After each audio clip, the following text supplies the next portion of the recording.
bahasa Indonesia dikumpulin hari ini. Wah, harus ngerjain dulu nih. Suruh buat puisi. Oke, ngerjain dulu.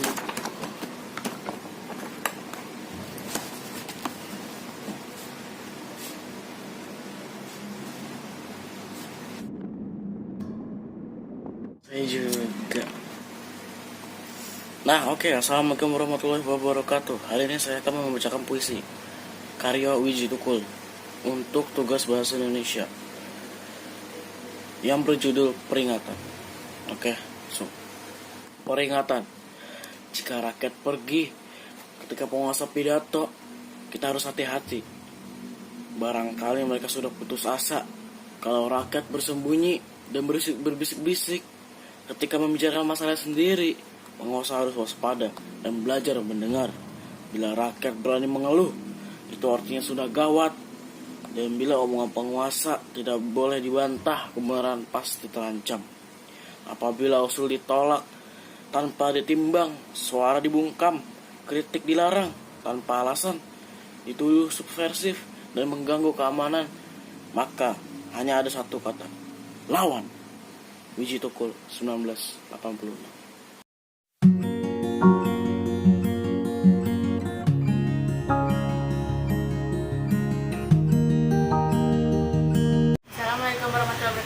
Perkenalkan, nama saya Ulia Maharani, kelas 8H. Remaja adalah makhluk yang rentan terhadap perubahan di sekitarnya. Dia akan mengikuti hal yang paling dominan yang berada di dekatnya. Jadi kemungkinan terjadi perubahan yang drastis dalam masa-masa remaja akan mendorong ke arah mana remaja itu akan berjalan. Ke arah positif atau negatif tergantung dari mana dia memulainya. Remaja yang kesehariannya bergaul dengan internet akan lebih tanggap terhadap perubahan informasi di sekitarnya karena ia terbiasa dan lebih mengetahui tentang informasi-informasi tersebut sehingga dia lebih daripada lainnya. Tetapi selain itu, remaja yang memiliki kecenderungan pada hal yang negatif justru sebaliknya. Dia akan nampak pasif karena hanya diperbudak oleh kemudahan dan kaya informasi dan internet tersebut.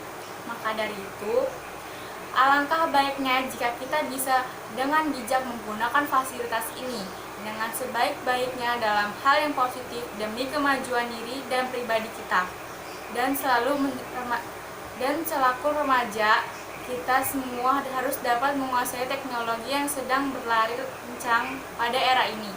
Karena dengan demikian pun akan ikut berlari menyongsong masa depan.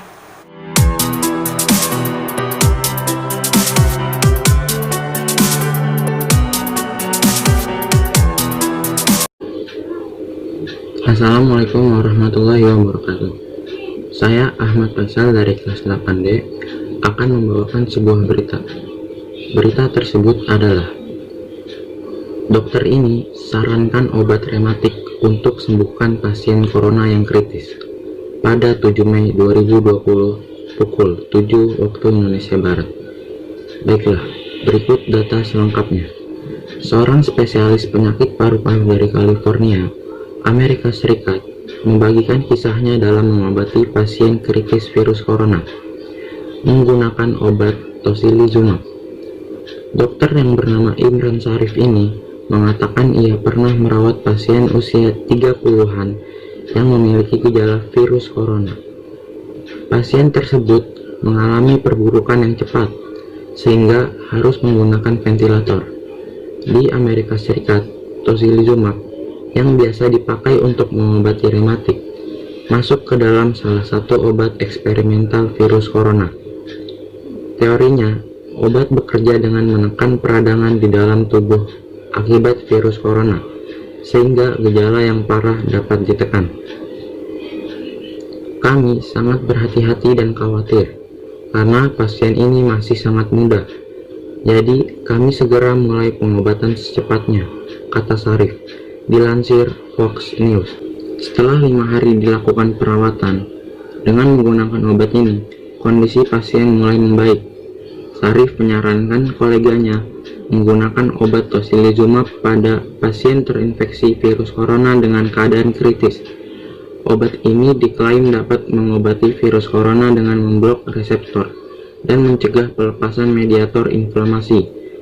Saya menyarankan kepada kolega saya bahwa begitu kalian melihat pasien yang memburuk, kondisi klinisnya semakin parah, hingga butuh terapi oksigen dengan ventilator, maka segeralah mulai pengobatan ini secepatnya dalam kurun waktu 12 sampai 24 jam, ucap Sarif. Namun, tocilizumab disebut tidak dapat diberikan kepada orang hamil dan pasien yang memiliki sindrom gangguan pernapasan akut, karena dapat menyebabkan gangguan pernapasan. Sorry, it's DJ.